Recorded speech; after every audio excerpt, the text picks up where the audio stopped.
নমস্কার, আজকে আমি বানাচ্ছি কাঁচা কলার কোপ্তা কারি। এর জন্য কী কী উপকরণ লাগবে: সেদ্ধ করা কাঁচা কলা 3টে, পেঁয়াজ কাঁচা লঙ্কা বাটা, টমেটো বাটা, কুচনো আদা আর কুচনো লঙ্কা, কুচনো ধনে পাতা আর নারকেল বাটা, মানে নারকেলটা মিক্সিতে পিষে নিয়েছি। আর এখানে বেসন আর এখানে চালের গুঁড়ি। প্রথমে আমি সেদ্ধ করা কাঁচা কলাগুলো আগে ছাড়িয়ে নেব।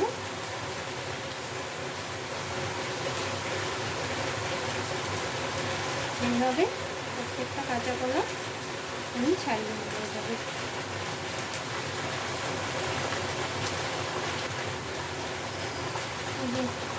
সেদ্ধ করা কাঁচা কলাটা আমি হাত দিয়ে এইভাবে মেখে নিয়েছি।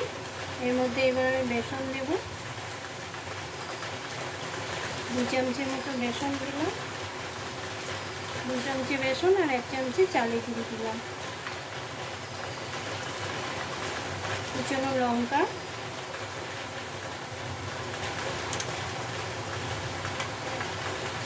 একটু আদা,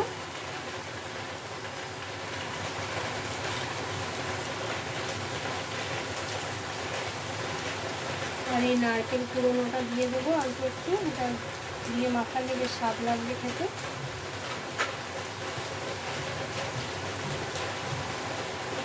সামান্য হলুদ আর স্বাদ মতো নুন দিয়ে দেবো। নুন দিয়ে এবার এগুলোকে ভালো মতন এটাকে মাখিয়ে নেব।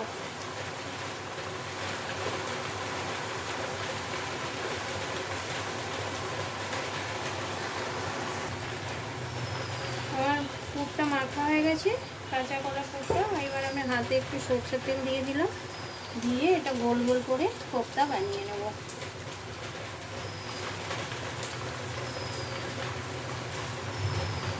এইভাবে গোল গোল করে সব বানিয়ে নেব।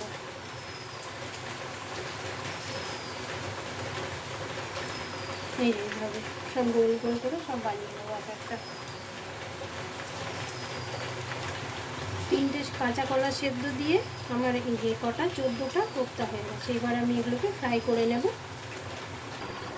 কড়াটা গরম হয়ে গেছে, এর মধ্যে সরষের তেল দিয়ে দেবো। আমি কোপ্তাগুলো সরষের তেলেই ভাজবো আর পুরো রান্নাটা সরষের তেলেই করবো।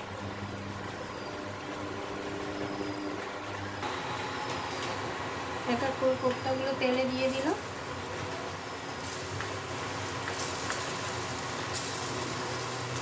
তেলে দিয়ে লাল লাল করে ফ্রাই করে নেব। কোপ্তাগুলো সব ভাজা হয়ে গেছে।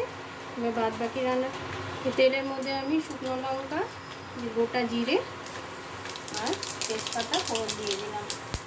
এর মধ্যে এখন পেঁয়াজ বাটা লঙ্কা বাটাটা দিয়ে দেবো।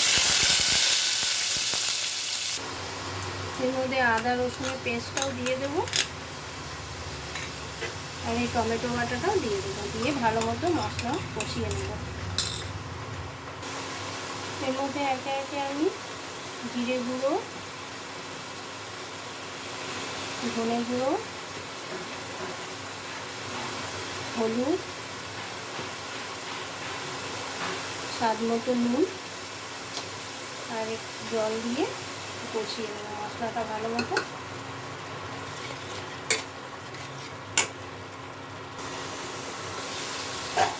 মশলাটা কষানো হয়ে গেছে, এর মধ্যে গরম মশলা দিয়ে দেবো।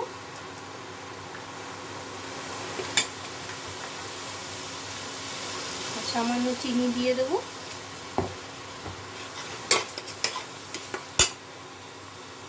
এবার ঝোলটা দিয়ে দেবো। এটার মধ্যে মশলা ছিল, টমেটো বাটা ওর বাটি ধোয়া জলটা দিয়ে দিচ্ছি।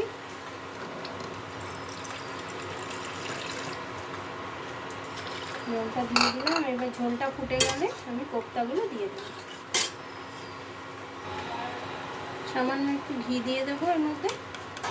ঝোলটা ফুটে এসছে, এবার এর মধ্যে আমি কোপ্তাগুলো একে একে দিয়ে দেবো।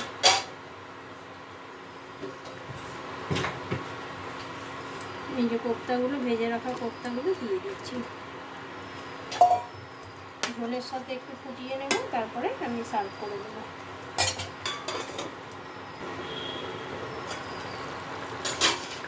ঝোলটা ফুটে এসছে, এর মধ্যে আমি কুচনো ধনে পাতাটা দিয়ে দেবো। রান্না কমপ্লিট। ঝোল রাখতে হবে, কারণ কোপ্তাগুলো নয়তো ঝোলটা পুরো টেনে নেবে, শুকিয়ে যাবে। রান্না আমার কমপ্লিট। আমার কাঁচা কলা কোপ্তা রেডি। এবার আমি সার্ভ করে নিচ্ছি।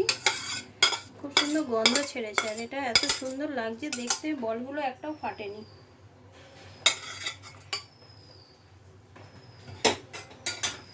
এটা খেতে খুব সুন্দর লাগবে রুটি আর ভাত দিয়ে। যদি ভালো লাগে তো একটা লাইক করে দেবেন।